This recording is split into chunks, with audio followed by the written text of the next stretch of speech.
نبی کریم علیہ السلام نے فرمایا، بخاری مسلم میں ہے، فرمایا 7 ہلاک کرنے والی چیزوں سے بچنا، اگر ان میں تم چلے گئے تو ہلاک ہو جاؤ گے۔ 7 چیزیں ہیں جو تمہیں ہلاک کر دیں گی۔ یا رسول اللہ علیہ وسلم وہ کون کون سی؟ حضور صلی اللہ علیہ وسلم نے فرمایا اللہ کے ساتھ شریک نہ کرنا، ہلاک ہو جاؤ گے۔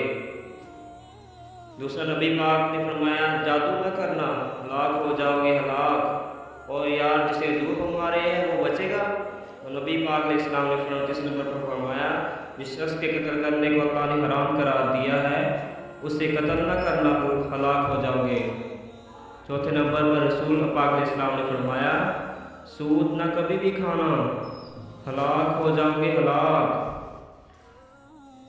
بڑی بڑی دلیلیں دی، بینک والوں نے بڑا سمجھایا تو حاجی صاحب مان گئے، محترم مان گئے، کہنے لگے نہیں جی وہ کاروبار میں لگاتے ہیں، بڑے بولے بالے ہیں، پتہ سارا ہے، اور دیکھو سب کاموں کے باوجود مستقل بینکوں میں پیسے اس اکاؤنٹ میں رکھتے ہیں جہاں سے مستقل سود آتا ہو۔ تو حضور صلی اللہ علیہ وسلم نے فرمایا نہ کرنا یہ کام، تو کہتا ہے میں سود پیسے لے کر کاروبار چمکاؤں گا، تیرے نبی نے تو فرمایا تو ہلاک ہو جائے گا، تو کہتا ہے مل لگاؤں گا، حضور نے فرمایا ہلاک ہو جائے گا، تو کہتا ہے بڑا کچھ کر جاؤں گا۔ اسی طرح سمجھ لے اصل مال بھی ضائع ہو جاتا ہے، جو سود کا مال ملا لیتا ہے اصل برکت بھی اڑ جاتی ہے۔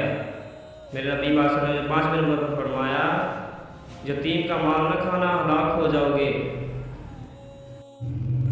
6 نمبر پر نبی پاک علیہ السلام نے فرمایا کفر سے جہاد ہو رہا ہو تو پیٹ پھیر کر بھاگنا نہ، ہلاک ہو جاؤ گے، ہلاک۔